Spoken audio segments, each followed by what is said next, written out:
Welcome back to Good Morning Northwest. Come in here, Mike. I have agreed to be the prop. Yes, we are with Mike Foley and we are with Mike Gonzalaz, and we are talking about everyday items that we have in our purses or we have on hand that we can use to protect ourselves against a defender. Right.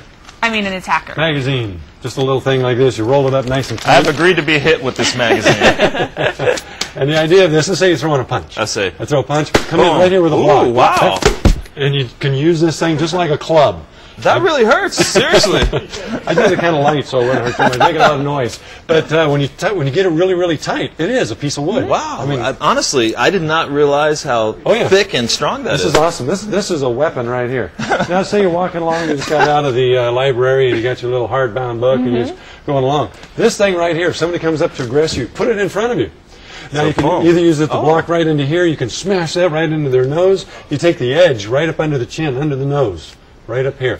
This is an excellent weapon. Okay, you need to learn how to use it, but I mean, this is an excellent weapon. And you say basically, if it's in your purse, you're not necessarily going to be able to get it out, but lots of times people just walk along with a book. Yeah. Now, let's say you're going along and you've got yourself some nice extra hold, super gooey hairspray.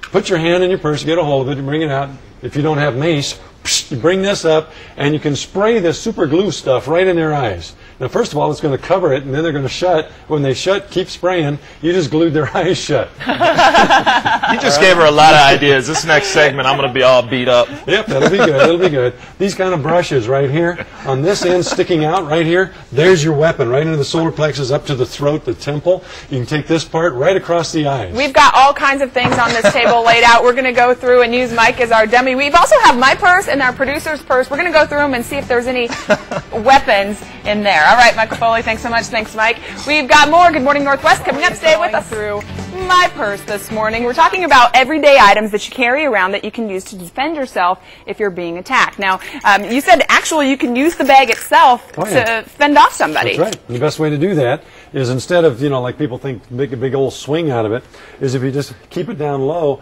and then when you're ready, you just bring it up in an upward arc. You bring that underneath and hit the chin, the nose, even into the groin. So the swing of the bag is a good one. There's an 85-year-old lady that beat a guy up in New York with her bag. It was really cool. When you got your keys, look for things like this. You've got a nice weight on here. Try to get some stuff on here that'll give it a little bit of heft. Okay. And then one of the things is big enough to fit over your finger, so when you carry your keys to your car, have them in your hand like this.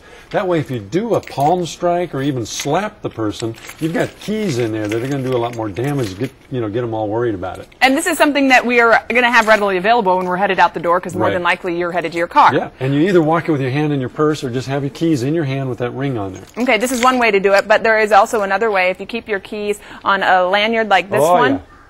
Well, you got this one. I mean, obviously, this is a good weapon here. Ooh, I guess so. Thing around.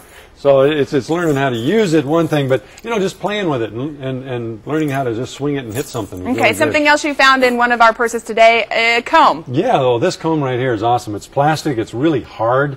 And if you look at the points on there, they're pretty darn sharp. So if you hold this in your hand like so, you can bring that right across the wrist, or if the guy's getting in close enough, right across the throat, and it is actually as sharp as a knife when you move it fast. Wow. That's very interesting. Show me that tape. You found that in your daughter's purse. Yeah, she had it in her purse. And if you think about it, that little cutting edge right there that cuts off the tape, that is as sharp as a steak knife. And just holding it in the right position, you know, somebody comes in, you can use it as slashing. It's a good slashing move.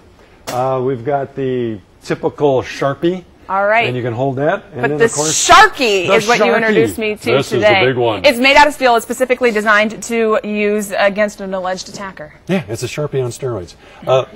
You hold it in your hand. You can use it, you know, for striking. One of the really most important parts is if you grab me by the wrist, I come over the top here and I'll put pressure down on the back of your wrist right into here. Michael, thanks so much for coming in this morning. This Sharky, don't forget that, and don't forget that these keys can act as a weapon.